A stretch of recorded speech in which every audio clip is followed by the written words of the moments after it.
Hey guys, spend this Saturday with me. Happy weekend to you all. How una day? I hope una fine. So this is me. I dey wash my plate. I just wake up this morning because I get where I dey go this morning. I say make I quickly wash all this plate. After I finish wash the plate, I wash the gas. This is me. I dey show una everything wey I clean. See the clean and the cleanness. This thing is really clean. So after that, I can't go to supermarket. I say make I quick go supermarket, make I go pick one or two things before I go comot go where I dey go, which I'm going to vlog.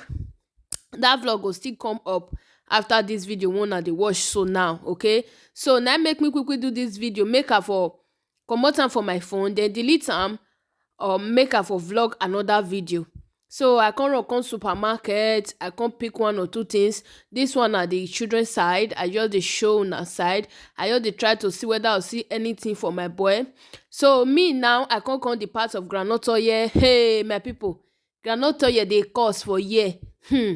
I no go see sleep when I buy this groundnut oil.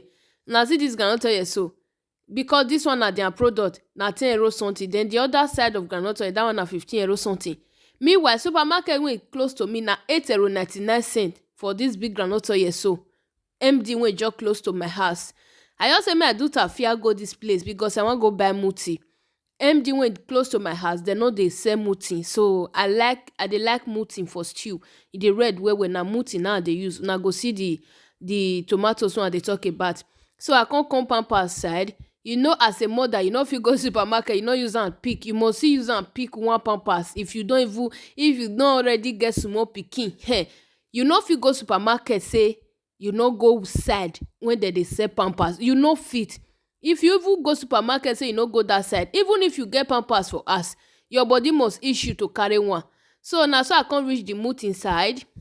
This one na the muti. The one wey I buy since December don finish. That one don no dey again. So I say make I come carry, because dem dey do sales now. I say make I carry one first. I go still go again because I no carry big something wey I wan take carry dem. I go still go again go pack plenty one.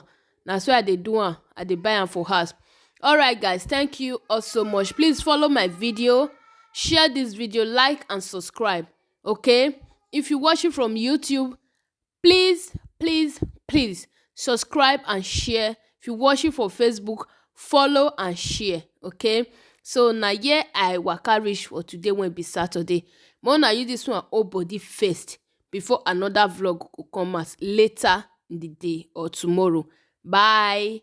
I'm going to be seeing you all on my next video.